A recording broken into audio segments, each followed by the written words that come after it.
A cargo freighter cuts through the gray waters of the South China Sea. 43 crew members, 12 shipping containers, and somewhere in the ventilation system, drifting through the recycled air like a ghost that has no shape and no color. A virus that will kill 7 of those men before the ship reaches port. The vessel is quarantined off the coast of Manila. The World Health Organization convenes an emergency briefing. Scientists in hazmat suits board the ship, and by nightfall, the words Andes Hantavirus are scrolling across every major news network on Earth. The year is 2026, and the world is frightened in the way that only invisible things can make a world frightened. Governments brief their border agencies. Airports post advisories. Epidemiologists trace the outbreak backward through the supply chain, looking for patient zero, looking for the moment this thing crossed from animal to human, looking for the crack in the wall where death got through. What none of them are looking for, what none of them would think to look for, is the answer hiding in a 3,000-year-old religious text sitting on bookshelves in 100 million homes. Because while the laboratories scramble and the press conferences multiply and the fear spreads faster than the virus itself, the Bible has already told this story. Not in vague, symbolic language that could mean anything, in specific, precise, almost clinical detail that reads like a case file assembled by someone who had already watched it happen. To understand what I am about to show you, you cannot stay here in the age of satellites and sequencing machines. You must come with me.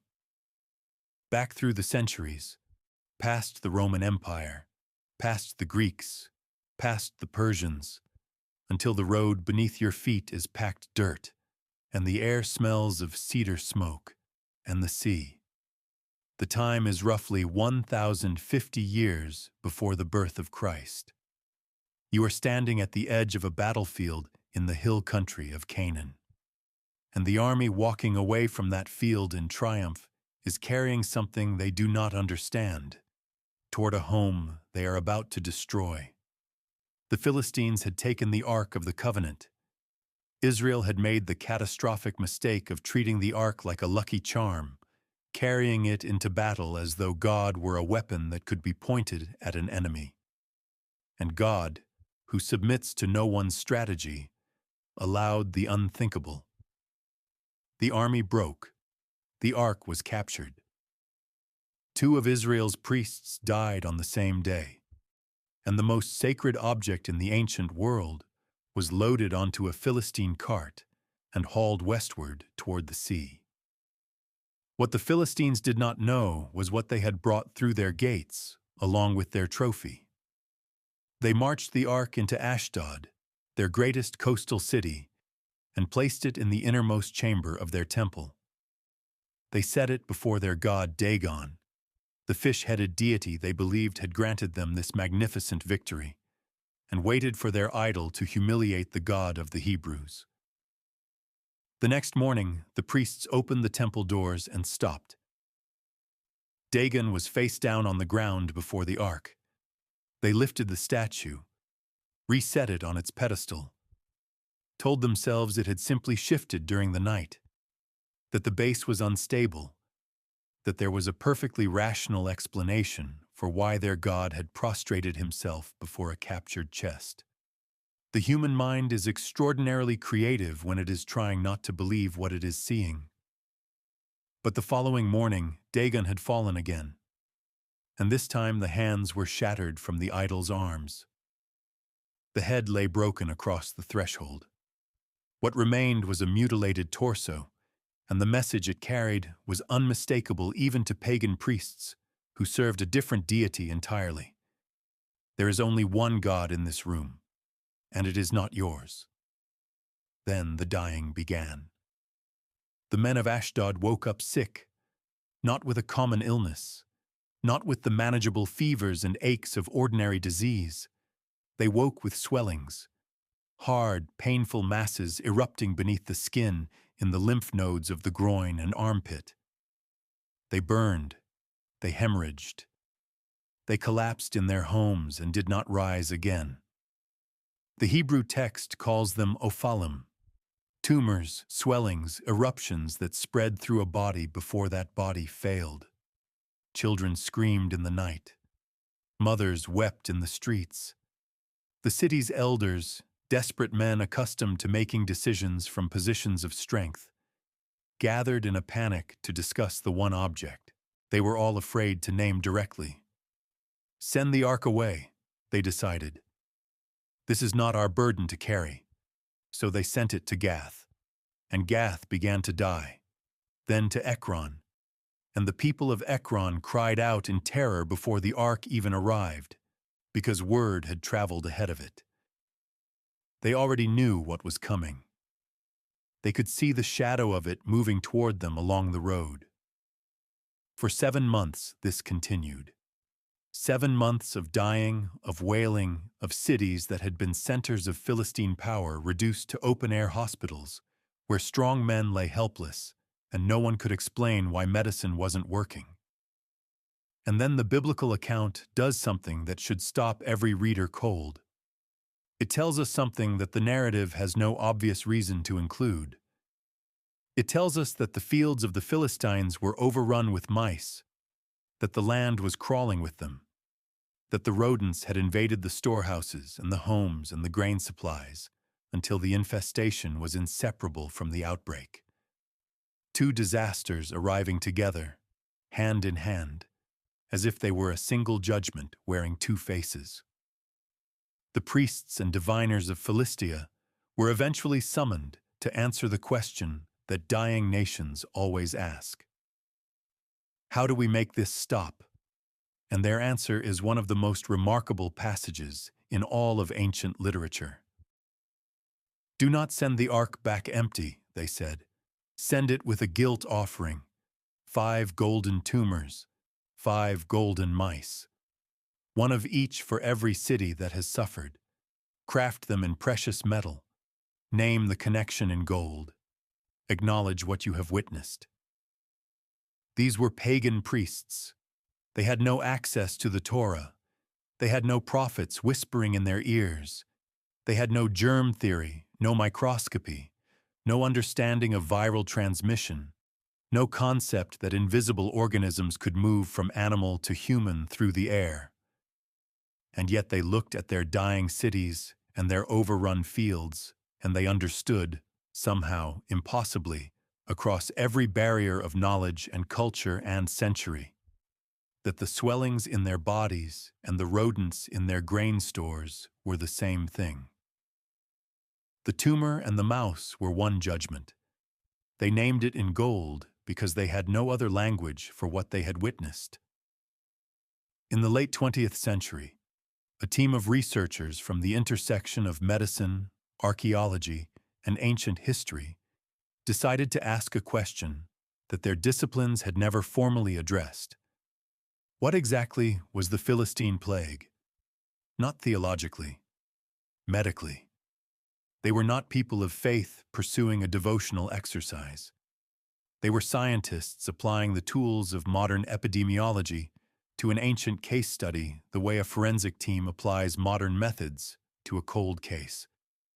They mapped the symptoms from 1 Samuel against every known pathogen in medical literature. The lymph node swellings, the rapid onset, the high mortality rate, the geographic progression from city to city along established trade corridors, the intimate, undeniable association with rodent infestation, the way healthy adults collapsed without warning, the way the disease seemed to move with the mice. 2 diagnoses emerged from that analysis as the strongest matches. The first was bubonic plague, Yersinia pestis, the same organism that would later hollow out half of medieval Europe in what history remembers as the Black Death, transmitted through fleas that live on rodents, producing the swollen lymph nodes that gave bubonic plague its name, the same swellings the Philistine text calls ophalim. The second was hantavirus pulmonary syndrome, transmitted not through a bite or a sting, but through the air itself, through the microscopic particles of infected rodent urine and droppings that become airborne when disturbed, when a storeroom is swept out, when grain is poured, when a man lies down in a space where mice have nested. It attacks the lungs. It moves fast. And it is bound to its rodent host as completely and inseparably as the biblical text insists. You cannot have the virus without the mice, because the mice are the vessel it travels in. This is the virus that killed sailors on a freighter in the South China Sea in 2026. This is the disease scrolling across the news networks while people forward warnings to their family group chats. And this is the disease that a pagan priest in the 11th century before Christ identified, not by name, because he had no name for it, but by its carrier, by the animal that moved through his dying city while his people fell. He crafted a golden mouse. He set it beside a golden tumor.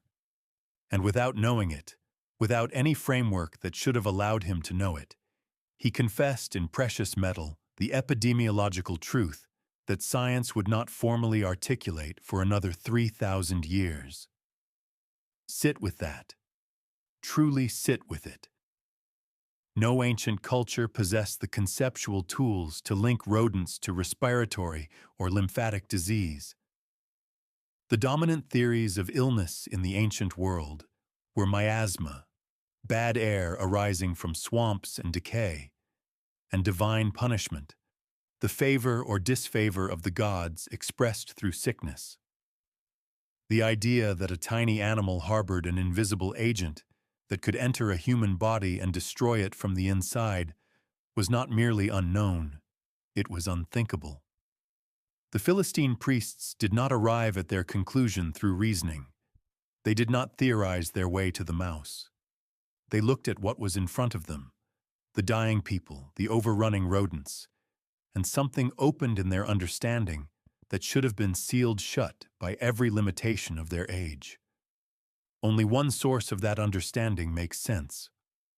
The God who designed the hantavirus and the rodent that carries it, the God who had sent the plague and watched the mice multiply, allowed even the priests of a foreign nation to perceive enough truth to send the ark home and survive. The plague was not chaos. It was precision. It was a demonstration by the creator of biology itself that he holds the virus and the vessel in the same hand, and releases or restrains them according to his own counsel. Now the story turns. Now it comes off the ancient page and walks into your living room and sits down across from you and asks to be dealt with directly. Because the God who judged Ashdod has not retired. The God who marched a lethal respiratory illness city by city through the territories of his enemies is the same God whose throne stands uncontested above the World Health Organization and the CDC and every emergency response center on Earth.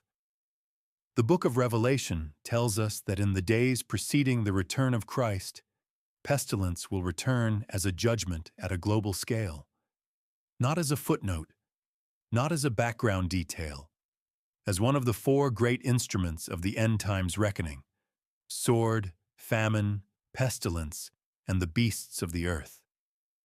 The beasts of the earth, the creatures, the carriers, the mice in the storerooms, and the rodents in the cargo holds of ships crossing the South China Sea. The same pattern that struck Ashdod is written into the prophetic architecture of history's final chapter. Rodents in the fields, disease in the cities, leaders gathering in desperate councils, a world looking everywhere for answers except upward, toward the one who holds the pattern in his hands. And this is where I must ask you the question that every generation must eventually answer for itself. Are we repeating the error of the Philistines? They seized what was holy and domesticated it. They placed the sacred in the service of their ambitions, set it in the temple of their idol, and assumed they could possess divine power without submitting to the divine person. They believed that their gods, their armies, and their centuries of coastal prosperity had made them untouchable. And then the mice came. Look at the world we have built in 2026. We have taken the gifts of a generous creator, the human body, the family, the created order, the moral architecture woven into reality itself, and we have placed every one of them on the altars of our modern idols. We worship autonomy. We worship comfort. We worship the idea that human reason is the highest authority and that the God of the Bible is a relic left over from a less sophisticated age.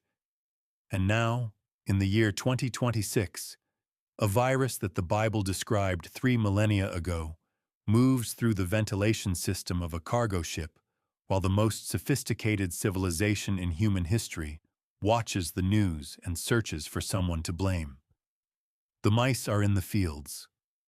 Again. I am not standing here to tell you that every person who contracts Hantavirus is under personal divine judgment. I am not saying that God is indifferent to the suffering of the sick or the grief of those who lose people they love. He is not. He wept at a grave, and he has not forgotten how. But I am telling you, with the full weight of 3,000 years of pattern behind me, that when the God of Scripture allows a plague to move, when the rodents multiply and the tumors appear and the cities go quiet, he is saying something. He is saying it to governors and to scientists and to ordinary people watching on their phones at midnight. I am still here. I have not changed. The order I built into creation has not been repealed, and the question I asked Philistia is the question I am asking you. Where is your gold? What have you crafted in your most precious metal? What is your offering? The Philistines, pagan as they were, got this right. They did not try to fight the plague with more weapons. They did not summon a larger army. They did not call an emergency summit of Philistine scholars to debate the nature of the affliction. They made an offering. They acknowledged, in the only language available to them, that something infinitely greater than themselves had moved through their world. We have more language available to us. We have the cross. We have an empty tomb. We have a high priest who was tempted in every way as we are, and who carries our weakness before the throne of heaven without shame or impatience. We have a name to call on that the Philistines did not have. And that name makes every plague, every outbreak, every headline that trembles across the screen at midnight into something other than a reason to despair. It makes it a doorway, an invitation, a whisper from the God who sent the mice and also sent his Son, who has authority over viruses and death and every sealed tomb, including the one they laid him in. So let us not be the generation that heard the mice in the fields and looked everywhere except to heaven. Let us not be the civilization that had the book in our hands, that read the ancient case file written 3,000 years before the laboratory could confirm it, and still managed to miss the one who authored it. Return to the prayer that costs something. Return to the Bible that asks something of you. Return to the trembling, grateful posture of people who know that they are kept, not by the competence of their health systems, not by the reach of their surveillance networks, but by the mercy of a God who has not once lost control of a single mouse or a single molecule of a single virus. He is not panicking above the clouds. He is not surprised by the cargo ship or the quarantine or the emergency briefing. He already wrote the ending, and for everyone who calls on the name of Jesus, that ending is not a plague report. It is a homecoming. The throne is occupied. The Lamb is worthy. And the God who humbled Philistia with the smallest creatures in his creation is the same God who opens wide his arms to the humblest hearts in ours. If what you have heard tonight has moved something in you that needs to keep moving, do not stop here. Subscribe and walk with me through the complete book of Revelation. Every seal, every trumpet, every bowl, from the first horseman to the final page. And before you go, I want your answer in the comments. When you see a new virus in the news, what is your first instinct? Fear or prayer? Tell me honestly. The conversation below this video matters more than you think. Share this with one person tonight who needs to hear that the Bible already knew, because the God of Ashdod is still speaking, and the time to listen is always now. May the Lord find you watching when he comes.